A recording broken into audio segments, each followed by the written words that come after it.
Welcome back to This is VANCOLOUR. Our featured guest tonight is the co-founder and chair of Vancouver's Chinatown Foundation.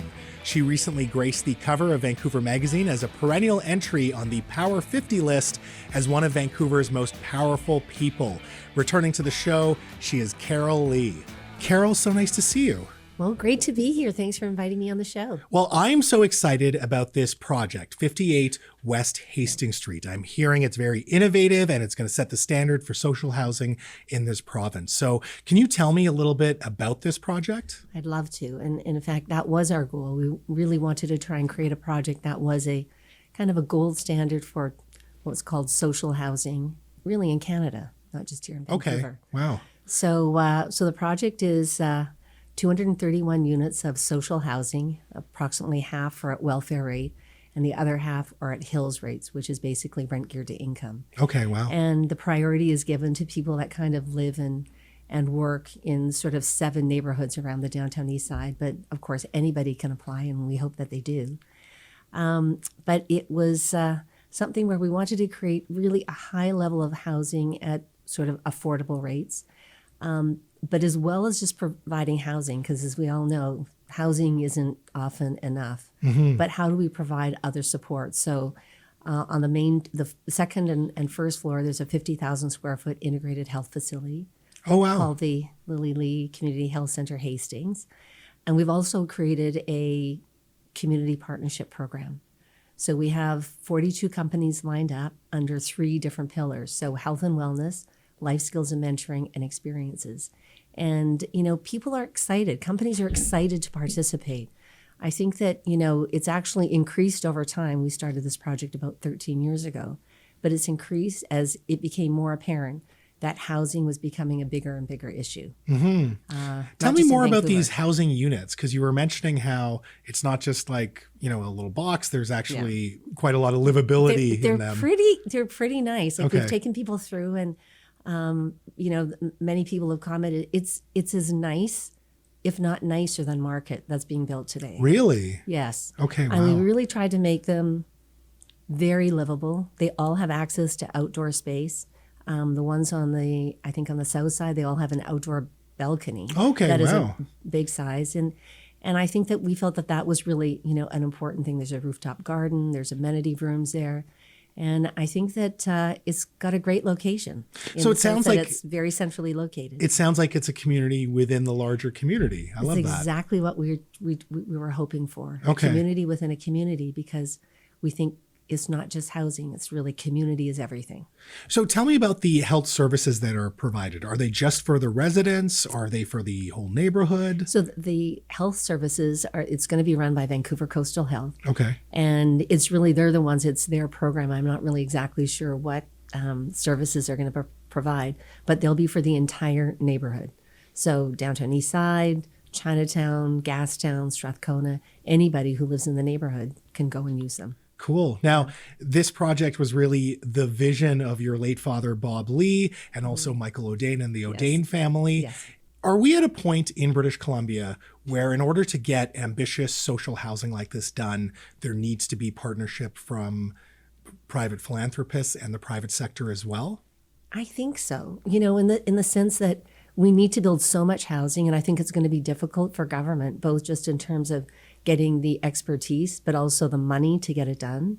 So I do like this model. I think that in the beginning it was difficult because people were like, but isn't government's responsibility to do social housing? And my response was, I think it's going to be all of our responsibility. And for sure, it is social housing, but I like to think that, well, we call it, at least internally, community housing, because it took a community of donors, volunteers, companies. Like, for instance, the contractor, actually, they're not making money. The architect, Wing Leung, is like, no, I want to do, this is such a good project. The branding company, they also said the same thing. So there's lots of people, when you start going, that they say, this is something we need to do, and they've joined the bandwagon. And I'm incredibly grateful for all of that. But, lots of donors out there too, besides Michael O'Dane and my family, and we're very grateful to them. Well, certainly your family, the Lee family, and the O'Dane family were able to bring people together. So I think that's a great testament to both of your families. Yeah. One thing I'm concerned about is this project was first sort of thought about in 2011. We're in 2024 now. Why did it take so long to get this amazing project built that clearly so many people are behind and championing? Well, I think it's the same reason why, there's a housing problem in so many major cities, multiple problems, getting it through city. There's a lot of red tape, bureaucracy, trying to organize 3 different levels of government. That was also difficult. And you have to add in dealing with, Vancouver Coastal Health, which is the provincial health authority. I mean, they're difficult in the sense that they all have their own mandates. So trying to bring everybody together on a site that is, there was a lot of challenges with the site. So for sure. I hope that when we open the doors, people are happy that, we have the tenacity to put it together. Well, I think there's definitely a lot of optimism. Let me ask you this, though, and we have about a minute left here. For future projects like this, what can be learned from 58 West Hastings Street, which is also being called Michael and Bob's place, right? Yes, Bob and Michael's place. Bob and Michael's place, yeah, sorry. No, and so I think that, that's the problem when you're the first. It usually takes longer. It's more difficult and it costs more. Sure. Yeah. Hopefully, it means for everybody behind you, it can be a lot faster. And I think that, that's one of the things that we hope to share. Like, what were the lessons learned? Shouldn't take this long, but I think that now working with government, we have a good relationship with the government and they've seen what can be done. And we're going to learn more too, because, we haven't opened yet and there's still lots of things that we're going to have to iron out. For sure. Rent levels and, how do you tenant? It's not that easy to get that many people. We've got to, it's probably going to house up to 300 people. So getting that many people in quickly, it's not that easy. And having the right mix that creates a community, that's the other thing. We're not responsible for that. So we're really grateful that Success is the housing operator. So they've done this many times, but I know even for them, it's not that easy to do, to get that many, people, into the building in a short period. And the project opens up later this year? May 1st. Oh, that's coming up. It's just coming up. So I hope people apply.